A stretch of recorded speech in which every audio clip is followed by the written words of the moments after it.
Bonjour à tous, nous sommes en direct de la plage Bayeta à Nice. Le cadre est plutôt agréable, il faut l'avouer, même si le temps est assez venteux. Vous pouvez apercevoir la mer derrière nous. Quel plus beau plateau télé peut-on rêver? Franchement, on est bien. Et on est aujourd'hui, je suis très bien entourée. On va parler de la sobriété, mais j'ai envie de la sobriété positive, parce qu'on est là voilà, pour vous donner que des solutions. On va parler évidemment de proximité également. Avec moi, Émilie Reiss, bonjour, directrice RSE du groupe Pierre et Vacances, où ça bouge énormément. C'est plus du tout l'image qu'on avait du groupe qui s'est modernisé et aujourd'hui qui mise sur ses vacances de proximité. À côté, José Santucci, bonjour. Bonjour. Directeur général du Crédit Agricole Provence-Alpes-Côte d'Azur.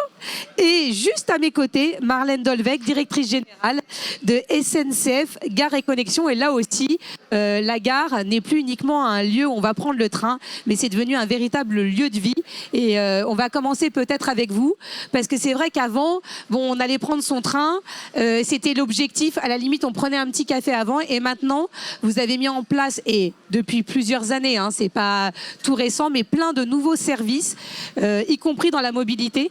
Donc, est-ce que vous pouvez nous dépeindre un peu ce qu'est une gare aujourd'hui, une gare de 2022? Alors une gare de 2022 ou peut-être la vision aussi de la gare de demain, c'est un lieu hospitalier où on se sent bien, où on a envie de passer un moment. C'est un lieu de confiance où on se sent en sécurité. Et puis je crois que, au regard de ce pourquoi on est là au Transition Forum, c'est un lieu pour prendre le train. Et le train, c'est le moyen de transport le plus décarboné. Donc, les gares, on a un enjeu et un rôle majeur à donner envie de gare pour donner envie de prendre le train. Et donner envie de gare, ça passe aussi par le fait de faire que nos gares soient vertes. Et le fait que nos gares soient vertes, c'est à la fois les éco-concevoir, réduire les consommations d'énergie, installer des panneaux photovoltaïques sur nos gares, être dans un vrai mix énergétique pour répondre aux enjeux de sobriété d'aujourd'hui. Et on en reparlera certainement à la crise énergétique que nous vivons en cette rentrée si particulière. Et vous mettez également en place des mobilités douces, c'est-à-dire que quand on arrive dans une gare, là où on pouvait être un peu perdu avant ou prendre tout de suite un transport en commun classique, on va pouvoir prendre d'autres modes de transport, et ça, vous les mettez, vous, en place en tant que gare SNCF. Exactement. SNCF Gare et Connexion, c'est l'activateur de la mobilité responsable et on a une vraie mission sur l'intermodalité autour des gares. L'intermodalité, c'est j'arrive en vélo, je peux déposer mon vélo sur une place de parking sécurisée. On va avoir à horizon 2025 90 000 places de vélos sécurisées installées dans nos gares. Alors la loi LOM nous a aidés et le gouvernement l'a remis dans les objectifs le 20 septembre. On doit pouvoir trouver son taxi au bon endroit. On parlait tout à l'heure de certaines gares parisiennes. On doit pouvoir repartir soit en métro, soit en tramway.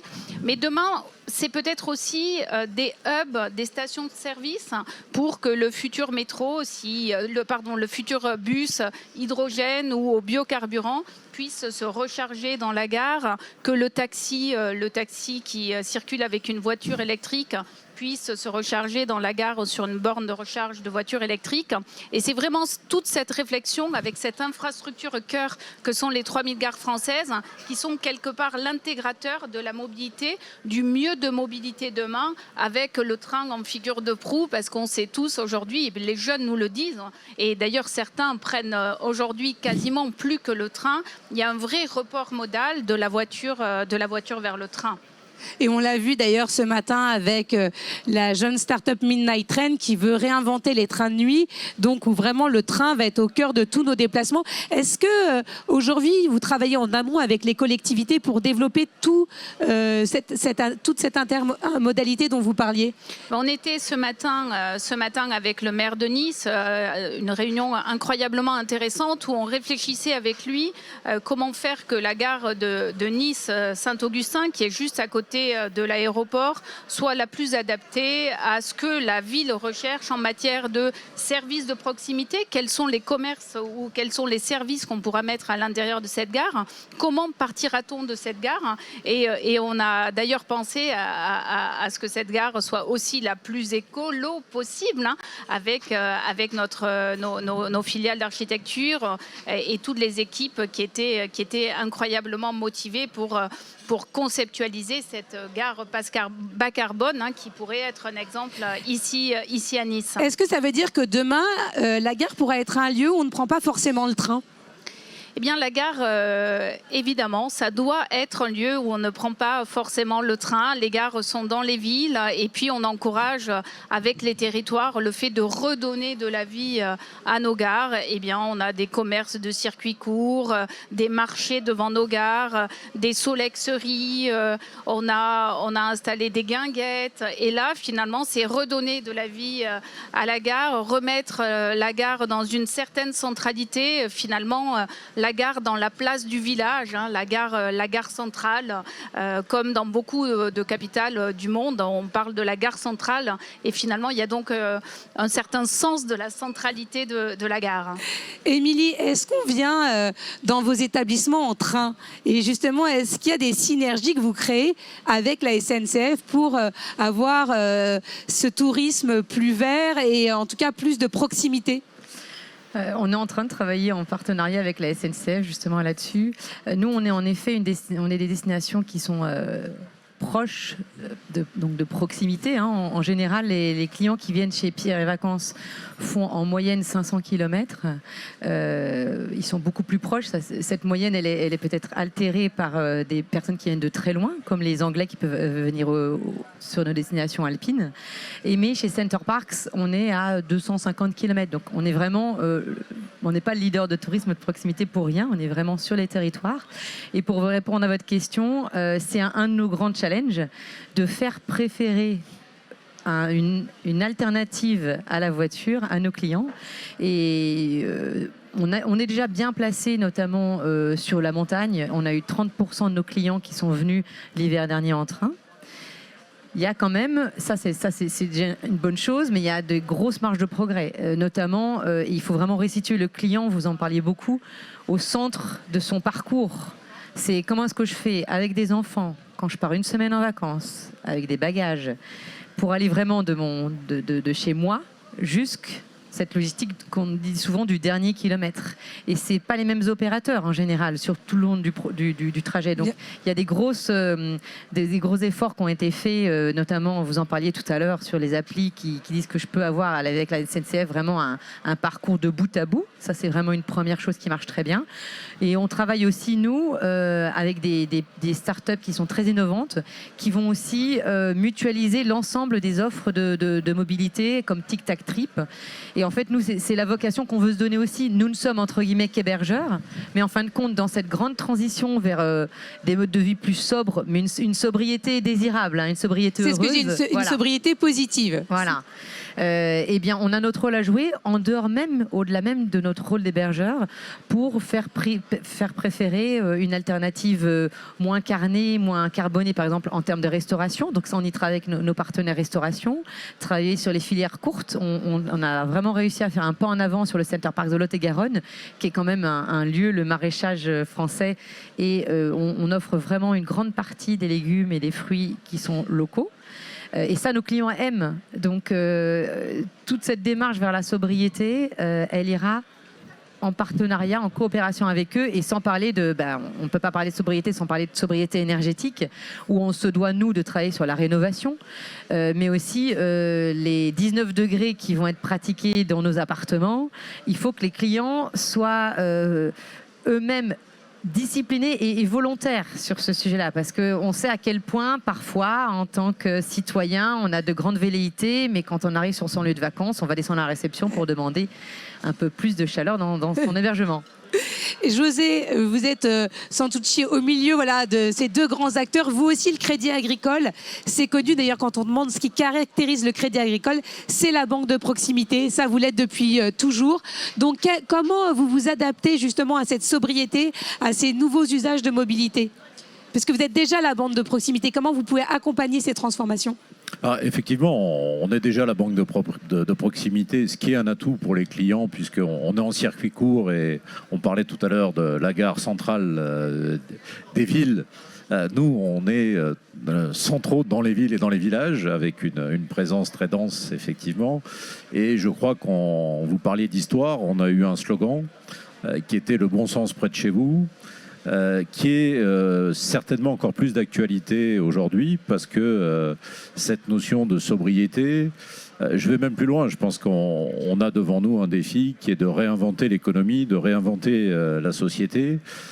Et ça, il faut qu'on le fasse avec une pression parce qu'il faut le faire vite.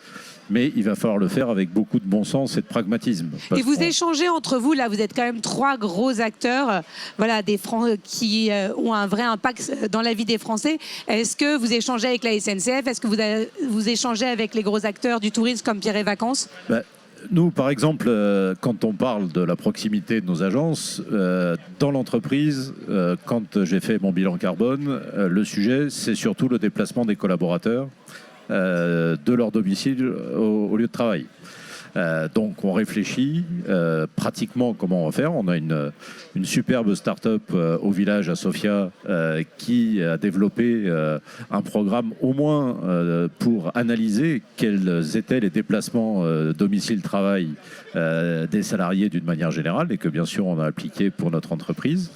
Et on s'aperçoit que là, en termes de bon sens et de proximité, il faut qu'on trouve des solutions qui soient adaptées. Le train en est une, parce qu'on a la chance d'avoir une desserte sur nos 3 départements. Après, il faut trouver des solutions qui peuvent être des solutions intermédiaires, parce que le dernier kilomètre ou les derniers sujets en est un. Et puis pour d'autres, on aura d'autres solutions. On est en train de réfléchir à une solution de subvention interne pour permettre aux collaborateurs d'acquérir des moyens de déplacement zéro carbone, assez classiquement de la trottinette au vélo, mais également au véhicule. On parlait tout à l'heure de ça. Et en matière de tourisme, on réfléchit à dire comment on peut utiliser aussi notre densité pour dire les relais, notamment en borne électrique, qui est un sujet aujourd'hui pour le développement du véhicule électrique. Et quand on a analysé un peu le sujet, on s'est rendu compte que la plupart des recharges se feront maintenant à domicile. C'est là aussi où il faut qu'on change un peu notre modèle, parce qu'on dit on va remplacer les stations essence par des stations électriques.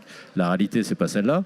Sauf qu'il y a des usages, le tourisme en est un, où on ne sera pas chez soi pour recharger sa voiture. Donc comment, dans une région touristique comme la nôtre, on imagine d'avoir des solutions qui permettent de faire face à ces besoins et de permettre, là aussi, à une activité touristique qui est quand même très importante pour nos territoires, d'être demain une activité qui rentre dans cette vision-là.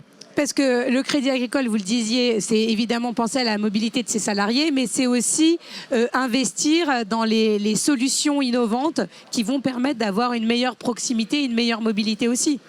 D'ailleurs, vous allez lancer un concours prochainement aussi sur cette thématique. Effectivement, je pense que notre bilan carbone, il est assez léger. C'est normal vu notre activité. Mais nous, on a pris l'enjeu, en termes de responsabilité sociétale, d'être responsable des émissions carbone des clients qu'on finance. Donc ça veut dire qu'il faut qu'on s'y intéresse. On a un objectif qui est l'objectif net zéro, mais en intégrant les émissions des clients que l'on finance. Donc on veut se servir à la fois des exemples que l'on a pour nous, pour les diffuser pour tous nos clients, mais on veut aussi stimuler l'imagination parce que les solutions, elles ne sont pas toutes en place. Il va falloir qu'on les invente. On a une richesse extraordinaire. Moi, je crois beaucoup au génie de l'homme. C'est le génie de l'homme qui nous a amenés dans cette situation. Je pense que c'est le génie qui nous en sortira. Et on a dans nos territoires des initiatives qu'on veut valoriser. Mais déjà, à travers notre village, moi, j'ai 2 exemples. On a un exemple qui est un incubateur. Voilà, un incubateur, oui, pour... et donc, il y en a partout en France. Hein, et il y en a un très, très gros à Sofia. Il y en a un important à Sofia où on a 2 exemples qui sont superbes sur la transition. Le premier, qui est une entreprise qui commence à être bien connue, qui est Mycophyto, qui permet de trouver des solutions de développement de l'agriculture bas carbone avec des solutions scientifiques avancées. Et c'est des solutions de transition, ce n'est pas des solutions de décroissance, parce qu'il va bien falloir nourrir la planète avec des nouvelles solutions. Et je vous parlais là, de déplacement et de tourisme. On vient d'accueillir une superbe start-up qui est sur les bornes électriques mobiles, qui peut répondre tout à fait au sujet qu'on évoquait, notamment sur l'accompagnement du tourisme et de trouver des solutions qui complètent la panoplie et qui nous fassent avancer tous plus vite vers cette société bas carbone avec une transition qui soit gérée mais volontaire, parce que c'est vrai que le temps nous est compté. Merci infiniment, merci à tous les trois. Ce journal prend déjà fin. On aurait pu discuter encore de longs moments, tellement c'est passionnant et, comme vous le disiez, positif. Et je pense que c'est important de dire que la sobriété peut être positive. C'est un des messages qu'on veut faire passer ici au Transition Forum. Merci à tous les trois et à très bientôt. Et bon retour en train. Merci.